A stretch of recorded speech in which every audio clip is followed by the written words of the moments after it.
So at the time of recording, Liverpool have lost to Galatasaray 1-0 in the Champions League, and there is mass panic in the Liverpool rank. There's mass panic in the fan base. There is a lot of questions on social media, a lot of questions in mainstream media, wondering if Liverpool made the right purchase in Florian Wirtz. Why isn't things working? Why can't the team click? Why is the forward line having so many issues to score and convert? What is happening with the defense? And why isn't there any cohesion? And the truth is, it's down to one thing: time. There has been 6 transfers.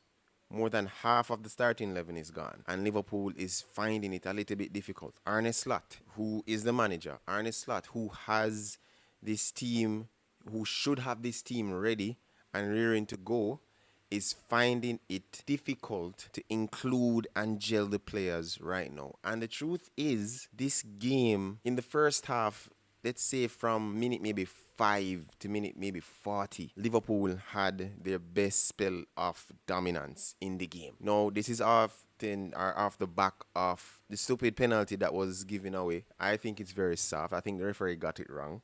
But I'm just being, biased. But I think it's really a soft penalty, to be honest. You've seen that in the Premier League where persons get hit in the face and they roll around and the referee is like, play on. It doesn't make any difference. And VAR even looked at it in the Premier League and waved it off. So I'm kind of shocked that it was given. But outside of that, Galatasaray didn't, let's say, open up the midfield or open up the defense. Maybe one opportunity where they got the penalty, where they played build up from the back, played right through Liverpool's press, and we're going to get to that. And it was a direct ball straight to their left winger, who Dominic Szoboszlai playing at right back. Probably should have done better, but didn't. Got beaten and then got the penalty. And then from there on out, it was just Liverpool. It was only Liverpool. And I thought that spell of the game was very good. And also make note that Salah didn't start, Isak didn't start.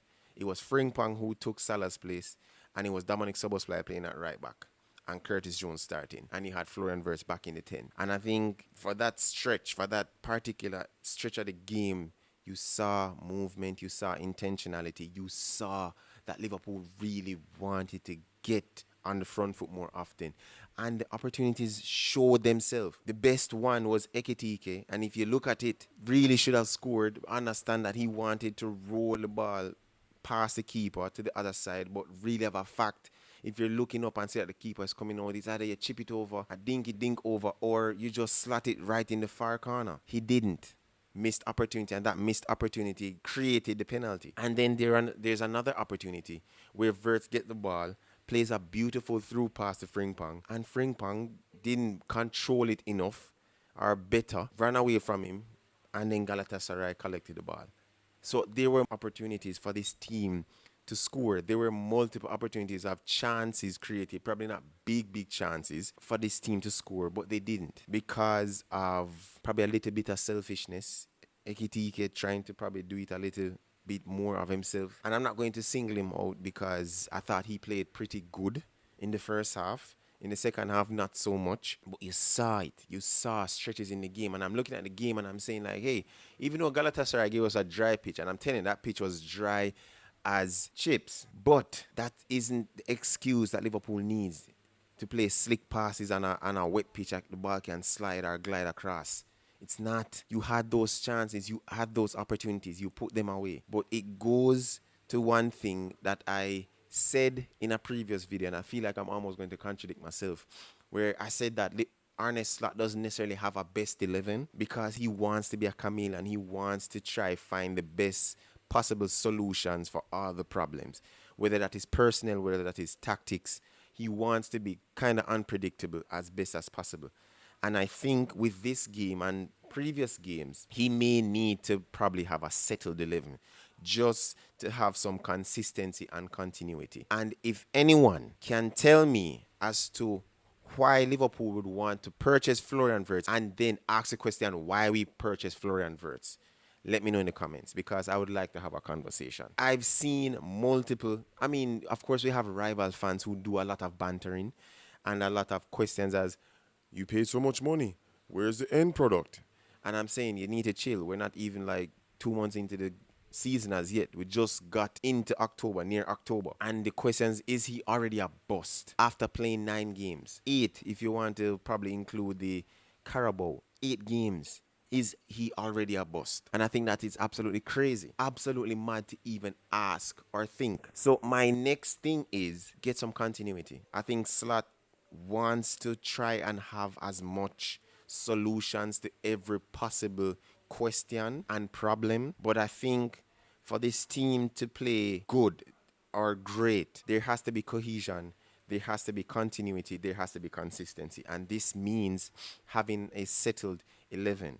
I think having a settled 11 helps Florian Wirtz to who his targets will be. To have Gakpo, to have Salah, to have Isak, probably to have Gravenberch or Dominic. He needs a settled team of runners. He needs a person that he can link up play with, to form triangles in the left half spaces or in the central spaces, or when he drifts out wide that someone can come in. He needs to know who his partner is up front. And I don't think he has that yet. Yes, he has tried that with Ekitike, but I don't know. For some strange reason, I think he links up better with Alexander Isak.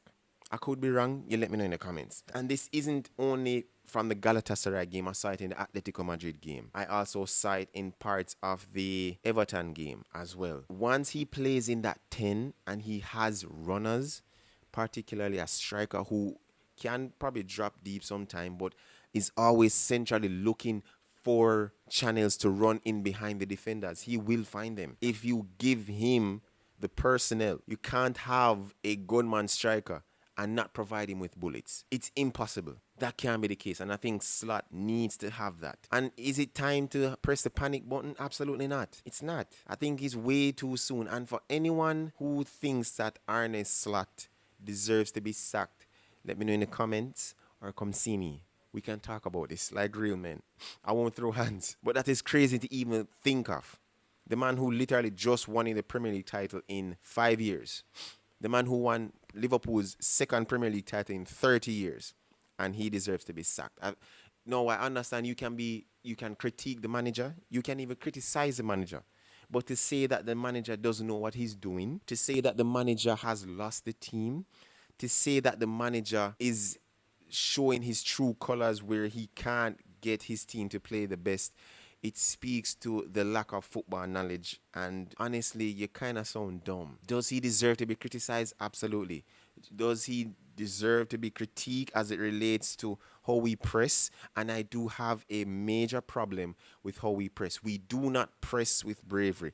I've said it in a video with Mikel Arteta, that Mikel Arteta's issue is not that the team doesn't play well. Mikel Arteta's issue is that he's not brave enough to select an attacking team. They are one of the best, if not the best, pressing team from front to mid to low block. They are the best at it in Europe, I believe. And if he has the creative force, listen, problems. But the fact that he has those players, he has that kind of tactic, and still, when you don't start Eze, but you still see them dominate possession, maybe not create enough chances, and I will tip my hat to him, it's still, you see the evidence. You have to be brave to press. When you press man-to-man, you ensure that you are cutting off the passing lanes. You cannot half press or press passively or conservatively and think that you're doing a service to the defense. You're not. Because one simple pass and it breaks an entire pressing structure and breaks the line. We do not press well out of possession. And Arne Slot and his team, Giovanni Van Bronckhorst, are going to have to solve that really fast. So I remember when we didn't press well initially, from August, I think, up to October. And I think after the Arsenal game, when we got the run of fixtures in November, in December, we saw where we pressed better. We saw how we defended our compact as best as possible in the mid-block. We didn't give away chances. Now, I understand it's a new team. I understand it's new players. But we have to get our press better. It won't be perfect probably in 1 or 2 games. But if you continue to be better at it, if you continue to practice and show that we can be brave, that we can be resolute in defending up front, then you will see chances created more further up the pitch than in our own halves. And Arne Slot has to listen, This is one thing that I'm going to criticize Arne Slot as it pertains to our press. I will always say that until I see better, I will always say it. We have to press better. We do have the personnel. We may not have the Luis Diaz who is going to be an absolute workhorse in getting at the ball, getting at players. But we can find a way to ensure that we press cohesively as a unit. You cannot press individually because you will be picked apart. As we've been seeing over and over this season, we press together, we lose the ball together, or you lose the ball together individually, but we as a collective have to press the space so that you find it difficult to make a pass to attack our goal. That is the main essence of the press. And in this game, we didn't do that in Galatasaray. You can't have Alexander Isak in the second half, and I think he only had maybe 3 or 4 touches. Nowhere near centrally. Everything was on the wing. You can't. And this is going to be a problem that Slot has to solve quickly because, you are on top of the table in the Premier League, but you're not playing well in Europe. So that has to be resolved. And the truth is, ladies and gentlemen, am I concerned? Yes, I have a level of concern. I'm probably not like Jamie Carragher, who is saying that you drop Wirtz on the bench, which is absolutely crazy, to revert to the team that you had last season. And I'm not against that, but why would you buy him if you can't help him? To not start him is to pretty much dent his confidence. This is a totally different team. The tactical changes are totally different. You can't ask him to do what he has been doing this season. Defensive resolute. How do you ensure that you are resolute defensively? And how high of a risk-taking team in ensuring that you're creating chance consistently so that you have the strikers like Isak to score. But you guys can let me know in the comments what you think. Like, share, subscribe, hit that notification bell. We're 2 subscribers away from 250. And we are 52 subscribers away from 300 subscribers before the year ends. Let me know what you think in the comments. Is it a case of panic? Is Liverpool in panic mode?